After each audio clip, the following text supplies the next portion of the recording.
Cenab-ı Hak bizleri toplumsal bir varlık olarak yaratmıştır. Toplumun parçasıyız. Önemli bir varlığız. Kerim kitabımız Kur'an-ı Kerim'de Mevlamız Ya eyyühennâs inne halaknâküm min zekerin ve unsa ve cealnâküm şuûben ve kabâile lita'arafu. Biz insanları kavimlere, kabilelere ayırdık diye hitap eder Mevlamız. Ve orada bunun hikmetinden bahseder. Taarruf kelimesini ifade eder. Böyle bir kavram. İnsanın tanışması. Dolayısıyla bizler yaşadığımız şu hali hayatını yaşadığımız şu alemde farklı kabiliyette, farklı özellikleri taşıyan varlığız. Önemli olan ailenin işte bu farklılıklarına tahammül etmesidir. Dolayısıyla aile kurmak, toplumu inşa etmektir. Bundan dolayı ne kadar sağlıklı, dirayetli, güçlü, iyi bir aile ortamı sağlanır, temin edilirse, o nispette, o ölçüde sağlıklı bir toplum inşa etmiş oluruz. Dolayısıyla aile demek aslında toplumun inşası demektir. Güzel, sağlıklı insanlar yetişmesi demektir. Hepsinden daha önemlisi Allah-u Teala'nın emrine itaat etmek demektir. Çünkü Mevlamız ve enkühü ayetiyle bizlere nikahlanmayı emrediyor. Aile kurmayı emrediyor. Bundan dolayıdır ki zaten bütün konumuzu en güzel bir şekilde ifade eden, özetleyen Cenab-ı Hakk'ın bu buyruğudur. Yani ona itaat etmek esastır. Şartları ve imkanları olan, evlenmeye güç yetiren insanların evlenmesi elbette bu anlamda çok çok önemlidir. İşin temelinde sevgi ve saygı vardır, ülfet vardır, muhabbet vardır, sahiplenme vardır. Yani aile duygusu, bu bireylerden müteşekkil olan anne, baba, işte ailenin diğer fertleri, çocuk, evlat ve diğer insanlarla beraber uyum içerisinde bir hayat tarzı ortaya koymaktır. İslam'ın öngördüğü bir şekliyle herkesin kendi sorumluluğunu, görevini ifa etmesi demektir. Dolayısıyla bizler sorumsuz değiliz. Hali hayatını yaşadığım şu alemde ve içinde bulunduğumuz o yuva içerisinde sevgi ve saygımızı muhafaza edersek, görevimizi icra eder, ortaya koyarsak sağlıklı nesiller yetiştiririz. İnsanların birbirine mütebessim olması, güler yüzlü olması, işte ailenin, çocukların kendi üzerine düşen vazifeleri anne babasına saygılı, ihtiramlı, hürmetli olması, anne babanın evlatlarına olan yaklaşımı, onlara olan davranışı çok çok önemli. Çünkü bir rol model üstlenmiştir, bir emanet almıştır. O emanetin hakkını vermesi lazım.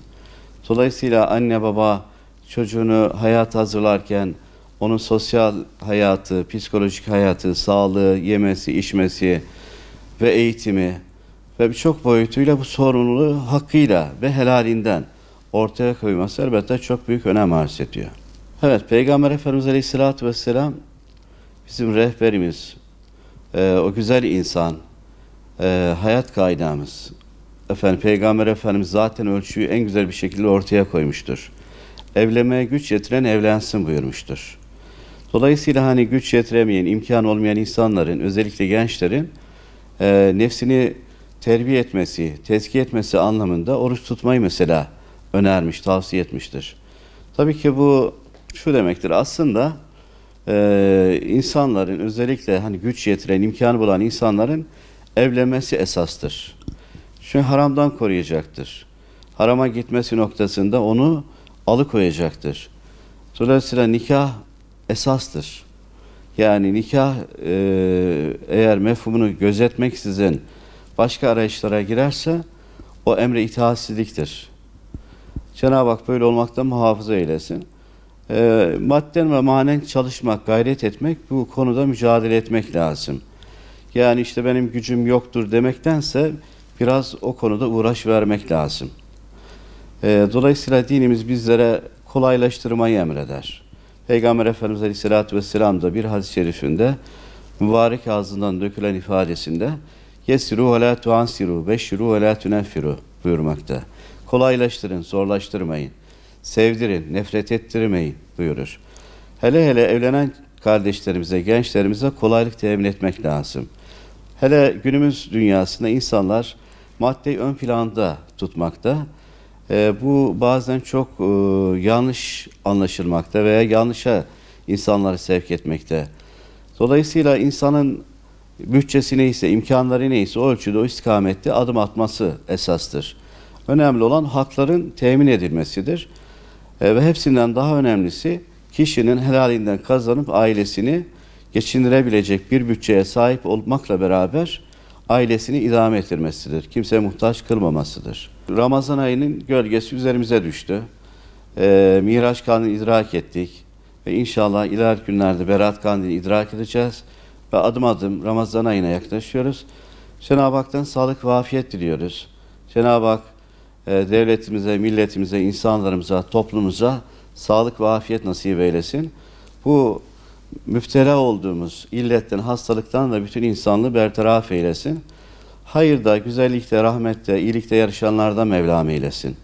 Fenalıktan, azgınlıktan, cehaletten, zulümden, vahşetten, günah işlemekten, Allah'a karşı gelmekten Rabbim bizleri muhafaza eylesin. Yaşadığımız hayat fani bir hayat. Önemli olan ebedi hayat kazanmaktır. Bunun için mücadele etmektir. Rabbim bu istikamette hayırlı işler yapmayı, hayırda yarışmayı bizlere nasip eylesin.